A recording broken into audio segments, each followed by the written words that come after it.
அவிட்ட நட்சத்திரம். அவிட்ட நட்சத்திரக்காரர்களுக்கு இந்த மாசி மாதம் எப்படி இருக்க போகுது அப்படின்னு பார்ப்போம். செல்வ வளம் கொடுக்கக்கூடிய ஒரு மாதமாகத்தான் இந்த மாசி மாதம் உங்களுக்கு அமைய போகுதுங்க. எதிரிகள் தொல்லையிலிருந்து விடுபடுறதுக்கான ஒரு நல்ல மாதமாகவும் இந்த மாசி மாதம் இருக்கும். எதிர்ப்புகள் நீங்கி நேர்மறையான பலன்கள் கிடைப்பதற்கான ஒரு நல்ல ஒரு வழிகாட்டுதலும் இந்த மாசி மாதத்தில் கிடைக்கக்கூடிய வாய்ப்பு அதிகரிக்கும்.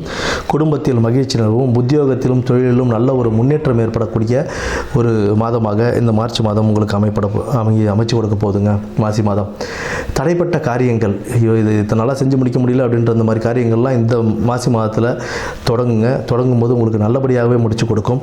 அது ஒரு நல்ல ஒரு மாதமாகவும் இந்த மாதம் உங்களுக்கு அமைச்சு கொடுக்கும். நிதிநிலையில் சீரான நிதிநிலைகள் வரக்கூடிய ஒரு நல்ல மாதமாக இந்த மாசி மாதம் இருக்குங்க. தொழில் வியாபாரத்தில் முன்னேற்றம் ஏற்படும். சக ஊழியர்கள், மேலதிகாரிகள் உங்களுக்கு ஒத்துழைப்புடன் இருப்பாங்க. அவங்களுடைய ஒத்துழைப்பால் நீங்கள் எடுத்த காரியத்தில் வெற்றி பெற்று நல்ல பேரும் புகழும் கம்பெனியில் வாங்குவீங்க. கணவன் மனைவிக்கிடையே புரிதல் ஏற்படக்கூடிய ஒரு நல்ல மாதமாக இந்த மாதம் அமையுதுங்க. கடின உழைப்பு நல்ல பலன் தரக்கூடிய ஒரு மாதமாகத்தான் இந்த மாதம் உங்களுக்கு அமைதிருக்கு. மாணவர்கள் சற்று கடின உழைப்பு செய்யும்போது ஆட்டோமேட்டிக்காக அவங்க நல்ல மார்க் எடுக்கக்கூடிய ஒரு நிலைக்கு கொண்டு வரக்கூடிய ஒரு மாதமாகத்தான் இந்த மாதம் இருக்குங்க. மேற்படி நடராஜர் வழிபாடு உங்களுக்கு இந்த மாசி மாதத்தை ஒரு நல்ல ஒரு மாதமாக அமைத்து கொடுக்க வாழ்த்துகிறேன். நன்றி, வணக்கம்.